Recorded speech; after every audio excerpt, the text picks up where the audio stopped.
All right, you're watching the Velo News TV Diaries with Garmin Chipotle's Julian Dean. Julian, I thought we'd start off today with a little pop quiz. What day of the week is this? Oh, you got me. What stage number is this?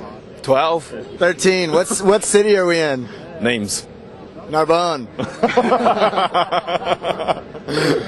Ask me my name.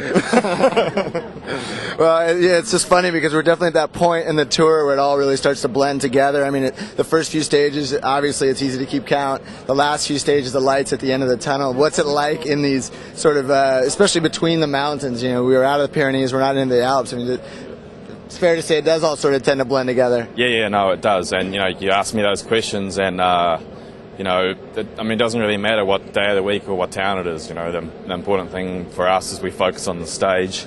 You know, today we're at an exposed stage. We know it's going to be windy, and you know, that's all you really think about. That's all you need to know about today. That's where your focus is.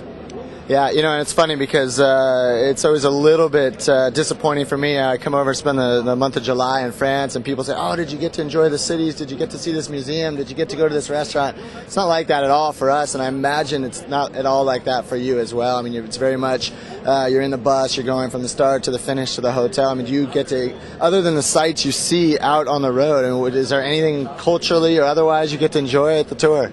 I mean, if you're talking about the tour itself is a cultural experience, you know, and we're at the very heart of it. So, you know, we did get to experience that, you know, the people on the side of the road, the enthusiasm, the crowds, the ambiance.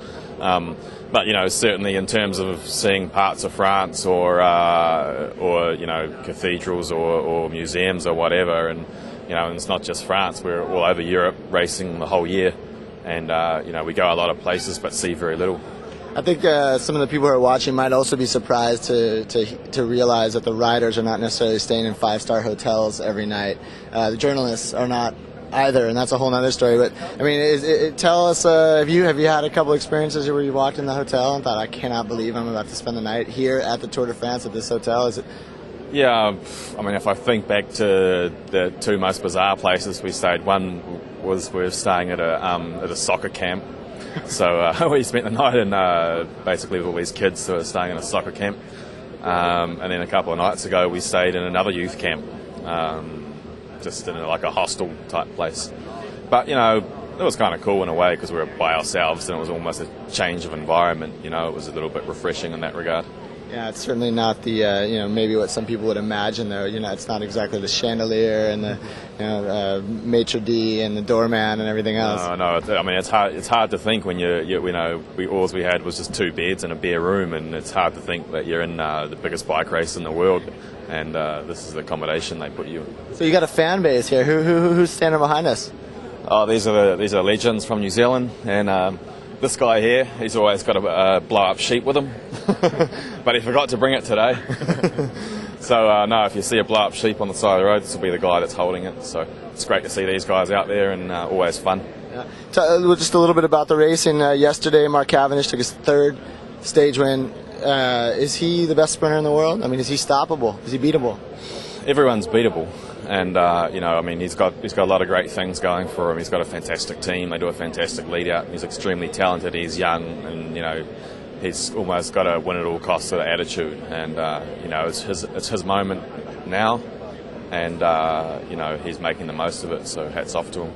Obviously, we enter the mountains tomorrow. It's windy today. How do you see the stage playing out? Are we looking at a field sprint again? Does it just completely depend on the composition of the breakaway? Yeah, I think it's probably not likely going to be a breakaway today. You know, it's very windy. The guys are going to be very nervous. The GC guys will want to be well placed. So for that reason, you know, the general speed of the race is going to be quite high. So you know, the chance of a breakaway getting away and staying away is probably quite limited due to the wind. But you know, it's going to be a very nervous day where we've really got to protect our GC riders, and for us that means protecting Christian. Well, Julian, that's all I got for you. I'll let you get to the start. Thanks for the time, as always. We'll talk to you tomorrow. Yep, catch you tomorrow.